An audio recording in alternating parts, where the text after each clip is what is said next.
Hi everyone, welcome back to my channel Travel Insights with Nilima. And if you have booked a flight ticket through a travel agency, you might have heard the term IATA authorized travel agents, right? Now, you might be wondering what exactly does it mean to be an IATA authorized travel agent? That is what I'm going to discuss in today's video. IATA stands for International Air Transport Association, and it is a global organization that represents and regulates airlines across the globe. So, IATA sets the standard for ticketing, billing and settlement, airline codes, as well as airline safety and regulation. In short, IATA creates the global framework so that the travel agents and the airlines could work together in harmony. So now, in this context, who are the IATA authorized travel agents? Right? IATA authorized travel agents are the ones who are authorized by IATA to sell the airline tickets on behalf of the airline. This authorization allows the travel agencies to issue ticket directly on the airline inventory. And not just that, it also gives them the access to all the global distribution system, the one which I covered in my previous video, right? The GDS, Sabre, Amadeus, Galileo, all of that.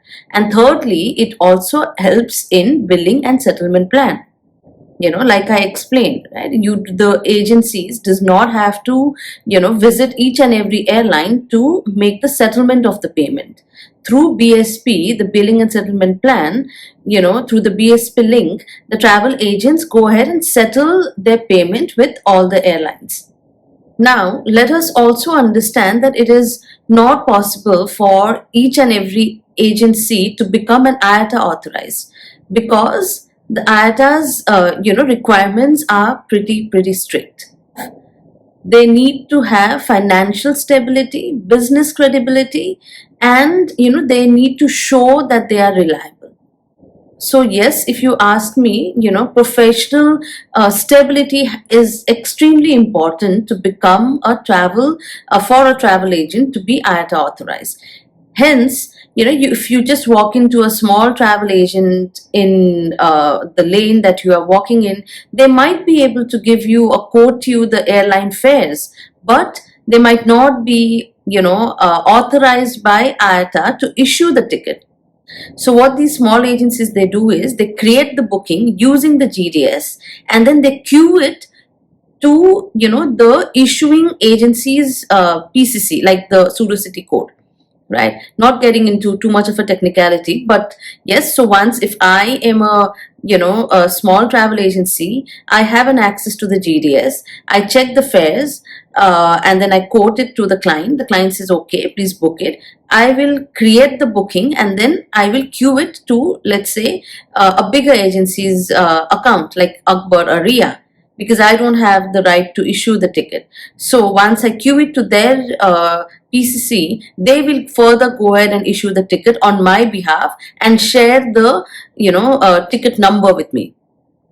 Because understand, an airline ticket is not actually confirmed until and unless the ticket number is generated, right? So PNR is one, the passenger name record, which is created once the booking is created, right? But your ticket can only be 100% confirmed once your ticket number is generated. So that authority of issuing the ticket only lies with the IATA authorized travel agent. And so that's what I wanted to give a clarity on this particular video. In the next one I will just explain it to you, what a full-fledged carrier and what an LCC means, right? I hope this helps, and I hope you get a clarity on what IATA is, and who are the IATA authorized travel agent. Lastly, guys, if this video has helped you, do not forget to give me that thumbs up and subscribe to my channel. Thank you so much for watching. Take care. Bye-bye.